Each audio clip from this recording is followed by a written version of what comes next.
എല്ലാ പ്രേക്ഷകർക്കും before better life എന്ന ചാനലിലേക്ക് സ്വാഗതം. ഇതൊരു ടറോട്ട് കാർഡ് റീഡിംഗ് ആണ്. അതുകൊണ്ട് തന്നെ ജനറൽ റീഡിംഗ് ആണ്. എല്ലാവർക്കും റെസിനേറ്റ് ആവണമെന്നില്ല. റെസിനേറ്റ് ആകുന്നവർ സ്വീകരിക്കുക, അല്ലാത്തവർ വിട്ടുകളയുക. പക്ഷേ ഇത് കാലാതീതമാണ്. നിങ്ങളെപ്പോൾ കണ്ടാലും നിങ്ങൾക്കത് ബാധകമായിരിക്കും. 3 ടറോട്ട് കാർഡുകൾ നിങ്ങൾക്ക് നൽകിയിരിക്കുന്നു.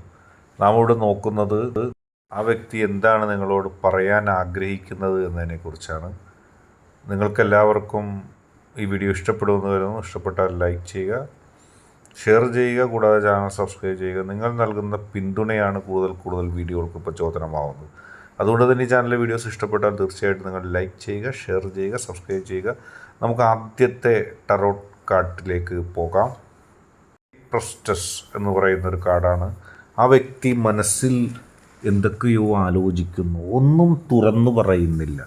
ആലോചനകൾ കൊണ്ട് നിറയുന്ന ഒരു മനസ്സ്, പലപ്പോഴും പല തോന്നലുകൾ, പക്ഷേ ഒന്നും കൃത്യമായി പറയുന്നില്ല. മറുപടി പറയുന്നുണ്ടോ എന്ന് ചോദിച്ചാൽ പറയുന്നുണ്ട്, പക്ഷേ കൃത്യമായി പറയുന്നില്ല. എന്തൊക്കെയോ ചിന്തകൾ ആ വ്യക്തിയുടെ മനസ്സിലൂടെ കടന്നു പോകുന്നു. ആശയക്കുഴപ്പങ്ങളും ജിജ്ഞാസയും സാങ്കല്പികമായൊരു ലോകത്ത് സ്ഥിതി ചെയ്യലും അനാവശ്യമായ കാര്യങ്ങൾ കാട് കയറി ചിന്തിക്കുക. അങ്ങനെ ആ വ്യക്തിയുടെ ചിന്തയിലൂടെ വലിയ ആഴത്തിലുള്ള അനാവശ്യ ചിന്തകൾ കടന്നു പോകുന്നു.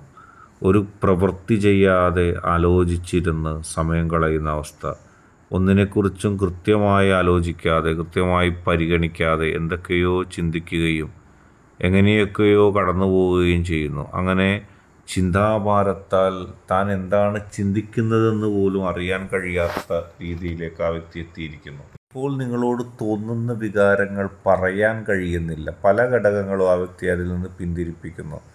അത് പറയാൻ കഴിയാതെ വളച്ചൊടിച്ച് മറ്റെന്തൊക്കെയോ ആ വ്യക്തി പറയാൻ ശ്രമിക്കുന്നു. അതാണ് ആ വ്യക്തിയുടെ ഈ അവസ്ഥയായിട്ട് നമുക്ക് ഒന്നാമത്തെ കാർഡിലൂടെ അറിയാൻ കഴിയുന്നത്.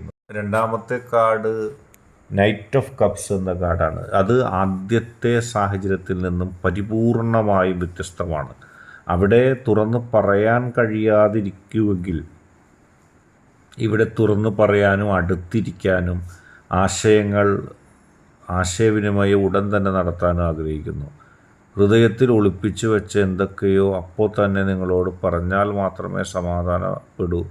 അല്ലെങ്കിൽ നിങ്ങളോട് തുറന്നു പറഞ്ഞു, നിങ്ങളോട് പ്രണയം കാണിച്ചും നിങ്ങളോട് സ്നേഹം കാണിക്കാനാണ് ആ വ്യക്തി ആഗ്രഹിക്കുന്നത്.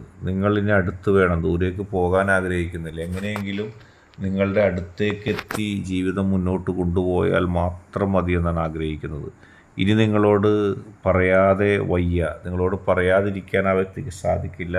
എപ്പോഴും നിങ്ങൾ അടുത്ത് വേണം എന്നുള്ള രീതിയിൽ ഓടി അടുത്ത് വരികയാണ് നിങ്ങളോട്. എത്ര ദൂരത്തിലാണെങ്കിലും നിങ്ങളുടെ അടുത്തേക്ക് ഓടിയെത്താൻ വെമ്പൽ കൊണ്ട് നിൽക്കുന്ന ഒരു വ്യക്തിയെ നിങ്ങൾക്ക് ഇവിടെ തീർച്ചയായിട്ടും കാണാം. അതുതന്നെയാണ് ആ വ്യക്തിയുടെ അവസ്ഥ. നിങ്ങളിൽ നിന്നും ഇനി അകലാൻ ആ വ്യക്തിക്ക് സാധിക്കില്ല, അടുക്കാൻ മാത്രമേ കഴിയുള്ളൂ. എത്ര ദൂരത്താണെങ്കിലും നിങ്ങളിലേക്ക് ഓടിയെത്തുക. എന്ത് കാര്യമുണ്ടെങ്കിലും നിങ്ങളോട് തുറന്നു പറയുക, അത് അതേപടി പറയുക. ഇനി മറച്ചു വെക്കാനും ആ വ്യക്തിക്ക് സാധിക്കില്ല. അതിനുവേണ്ടിയാണ് ആ വ്യക്തി ആഗ്രഹിക്കുന്നത്. നിങ്ങളിൽ നിന്ന് അകന്നാൽ നിങ്ങളിലേക്ക് തന്നെ എത്താൻ ആഗ്രഹിക്കുന്ന ഹൃദയവുമായി നിൽക്കുന്നൊരു വ്യക്തി. നിങ്ങളോട് എപ്പോഴും എന്തൊക്കെയോ തുറന്നു പറയാൻ ആഗ്രഹിക്കുന്നു. നിങ്ങൾ എല്ലാം അറിയണം, നിങ്ങളെ അറിയാതെ ഒന്നും ഉണ്ടാകരുതെന്ന് ആഗ്രഹിക്കുന്നു. അങ്ങനെ ആഴത്തിലുള്ളൊരു തുറന്നു പറച്ചിലിന് വെമ്പൽ കൊണ്ടു നിൽക്കുന്നൊരു വ്യക്തിയാണ് നമുക്കിവിടെ കാണാൻ കഴിയുന്നത്. നിങ്ങളിൽ നിന്ന് സ്നേഹം പ്രതീക്ഷിക്കുന്നു, അടുപ്പം പ്രതീക്ഷിക്കുന്നു. ഇനി ഒട്ടും മറച്ചു വെക്കാനില്ല എന്നുള്ള രീതിയിലാണ് ആ വ്യക്തിയുടെ പെരുമാറ്റം. രണ്ടാമത്തെ പൈല് 2 സ്വാർഡ്സ്, 2 വാളുകളാണ്. ആശയക്കുഴപ്പം വല്ലാതെ അവരെ പിന്തുടരുന്നു. മൂന്നാമത്തെ ഘട്ടത്തിൽ നമുക്ക് കാണാൻ കഴിയുന്നതാണ്. കൃത്യമായൊരു തീരുമാനം എടുത്ത് പോകാൻ അവർക്ക് കഴിയുന്നില്ല. ഒന്നും തള്ളിക്കളയാൻ കഴിയാത്തത്.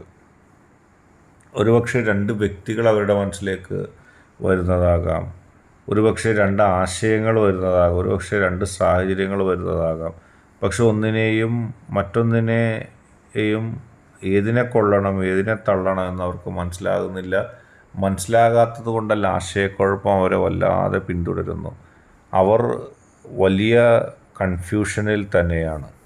ഏതാണ് ശരി ഏതാണ് തെറ്റ് എന്നവർക്ക് ബോധ്യം വരുന്നില്ല. പെട്ടെന്ന് അവർ വിശ്വസിച്ചിരുന്നൊരു കാര്യം മലക്കം മറിഞ്ഞിരിക്കുന്നു. ചെറിയ കാര്യമായാലും വലിയ കാര്യമായാലും അവരുടെ ജീവിതത്തിൽ അത് കൺഫ്യൂഷൻ ഉണ്ടാക്കുന്നു. ആ കൺഫ്യൂഷൻ്റെ ഫലമായിട്ട് എന്ത് തീരുമാനം ആ കാര്യത്തിൽ എടുക്കണമെന്ന് പോലും കൃത്യമായി മനസ്സിലാക്കാൻ അവർക്ക് കഴിയുന്നില്ല. കൃത്യമായി അവർക്ക് മനസ്സിലാക്കാൻ കഴിയാത്തത് മൂലം എന്ത് തീരുമാനമാണ് ഞാൻ ജീവിതത്തിൽ എടുക്കേണ്ടത്, നിങ്ങളോട് തുറന്നു പറയാൻ ആഗ്രഹിക്കുന്നില്ല. നിങ്ങളോട് ഇഷ്ടമുണ്ടാകുമ്പോഴും പലതും നിങ്ങളോട് പറഞ്ഞാൽ എന്തെങ്കിലും വിഷയം ഉണ്ടാകുമോ എന്നുള്ള ആത്മഗദ്ഗതം നമുക്ക് ആ വ്യക്തിയിൽ കാണാം. രണ്ട് കാര്യങ്ങൾ ഒരുമിച്ച് ചെയ്യാൻ കഴിയുകയില്ല. രണ്ട് ധ്രുവങ്ങളിലുള്ള രണ്ട് കാര്യങ്ങൾ അവരെ സ്വാധീനിക്കുന്നു. ഒരുപക്ഷെ രണ്ട് വ്യക്തികളാകാം. പക്ഷേ ഏതിനെ തള്ളും ഏതിനെ കൊള്ളും എന്നുള്ളൊരു കൺഫ്യൂഷനിൽ അവർ നിൽക്കുകയാണ്. അവരുടെ ജീവിതത്തിൽ ഈ ആശയക്കുഴപ്പത്തിന് കാരണക്കാരായ ചില വ്യക്തികളാകാം, ചില സാഹചര്യങ്ങളാകാം. എങ്ങനെയാണെങ്കിലും ഈ ആശയക്കുഴപ്പം അവരെ കുഴപ്പിക്കുന്നു, അവരെ പ്രതിസന്ധിയിലാക്കുന്നു. അവർക്കതിൽ മനോവ്യഥയുണ്ടാകുന്നു. തീരുമാനം എടുക്കാൻ കഴിയുന്നില്ല. ഉള്ളിൻ്റെ ഉള്ളിൽ പലതും മറച്ചു വെക്കേണ്ടി വരുന്നു. ഇന്നത്തെ വീഡിയോ നിങ്ങൾക്കെല്ലാവർക്കും ഇഷ്ടപ്പെട്ടു എന്ന് കരുതുന്നു. വീഡിയോ ഇഷ്ടപ്പെട്ടാൽ ലൈക്ക് ചെയ്യുക, ഷെയർ ചെയ്യുക, കൂടാതെ ചാനൽ സബ്സ്ക്രൈബ് ചെയ്യുക. നിങ്ങൾ നൽകുന്ന പിന്തുണയാണ് കൂടുതൽ വീഡിയോകൾക്ക് പ്രചോദനമാകുന്നത്. അതുകൊണ്ട് തന്നെ ഈ ചാനലിലെ വീഡിയോസ് ആദ്യമായിട്ട് കാണുന്നവർ തീർച്ചയായും സബ്സ്ക്രൈബ് ചെയ്യുക.